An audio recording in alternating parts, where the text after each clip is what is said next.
महाराज जी, जैसे सभी कहते हैं और आप भी कहते हैं जी कि जो अपने जो वर्तमान जीवन में जो सुख दुख है जी वो अपने पूर्व कर्मों के हिसाब से है। जी और जो पूर्व कर्मों पे सुख दुख है उससे पूर्व कर्मों में है। जी तो जो इस रिश्ते में जो सबसे पहले जन्म हुआ होगा जी। वो किस आधार पे हुआ? इच्छा, स्वतंत्र इच्छा। इच्छा का त्याग दो, अभी खत्म हो जाएगा तुम्हारा जन्म। इच्छा ही तुम्हें इस रूप में लाने की वृत्ति है। अगर इच्छा का त्याग हो जाए तो अभी जीवन मुक्त हो जाओ। सारी साधना इच्छा के त्याग की है। वेद कहता है एकोहम बहुश्यामहा, मैं एक बहुत रूपों में हो जाऊं। इसी इच्छा ने अपने को प्रकाशित कर दिया इसमें। हम तुम 100-200 नहीं हैं, ये घड़े हैं 100-200, इनमें एक प्रकाश है। जैसे 1 करोड़ घड़े रख देना तो 1 करोड़ सूर्य नहीं हो गए, सूर्य तो एक है। 1 करोड़ घड़े में प्रतिबिंब पड़ रहा है। ऐसे बच्चा हम तुम सब ये जितने हैं ना, इनमें एक बिजली चल रही है। उसे राम कहो, श्याम कहो, ब्रह्म कहो, परमेश्वर कहो, अकाल कहो, उसके अनंत नाम है। ना हम है ना तुम है।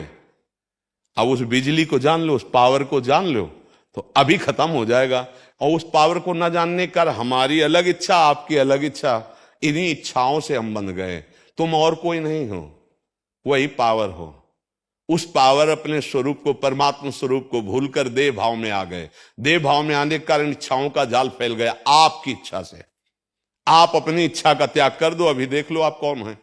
इच्छा नहीं होनी चाहिए, न सोचती न कांक्षती तो ब्रह्म भूता प्रसन्नात्मा। इसी बात की साधना की जाती बच्चा, इच्छा त्याग की। अब जब तक इच्छा त्यागोगे नहीं तो प्रश्न बनता रहेगा क्यों क्यों क्यों चलता रहेगा। नाम जब करते हुए कोई इच्छा ना उमंगने पाए तो आप जान जाओगे आप कौन है। आप ये ढांचा नहीं है, इसी ढांचे में सारे सुख दुख हैं। आप में कभी न सुख था न दुख था, आप परमानंद स्वरूप हैं। अब इस ढांचे का राग कैसे तू छूटेगा? उसी बात के लिए शरणागति होती, उसी के बाद ये साधना प्रारंभ होती। और बिना उसके तो क्यों में तुम्हारा चलता ही रहेगा, क्योंकि देह भाव में खड़े हो। तुम खड़े हो ना बच्चा देह भाव में, ईमानदारी से बताओ। तो बच्चा इस देह भाव से जब तक मुक्त नहीं होगे तब तक क्यों का उत्तर तुम्हें कैसे मिल सकता है? इसीलिए कहा जा रहा है नाम जप करो। नाम जब तुम्हारे उस संचित को, जो गोदाम जमा है कर्मों का, उसको भस्म करेगा। अभी अंतःकरण जो मलिन है इसको निर्मल करेगा। तो जो भाषा संत बोलते हैं वही आप बोलने लगेंगे।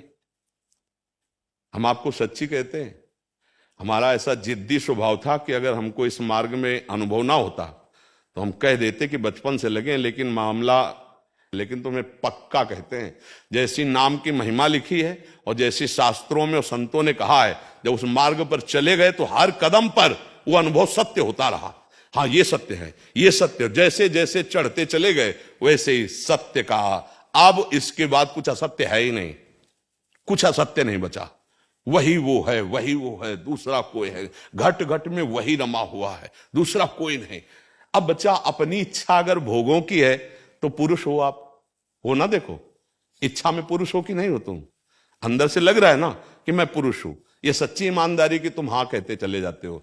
अगर यही शरीर की इच्छा खत्म हो जाए तुम्हारी कि मैं पुरुष स्त्री नहीं हूं, मैं आत्मस्वरूप हूं, अब आपकी मांग क्या है? क्योंकि भूख इसकी मांग है, प्यास इसकी मांग है, नींद इसकी मांग है, जनेन्द्रीय के भोग की इसकी मांग है, नेत्रेंद्रीय, कर्णेंद्रीय, जितनी भी इंद्रियां सब ये माया का विलास। आप उसके दृष्टा, आपको क्या अनुभूत है? आपको कौन सा दुख छू रहा है, कौन सा सुख? अब बिना ज्ञान के बच्चा तो हमारी पशुवत बुद्धि बनी रहेगी और दुख की परंपरा चलती रहेगी।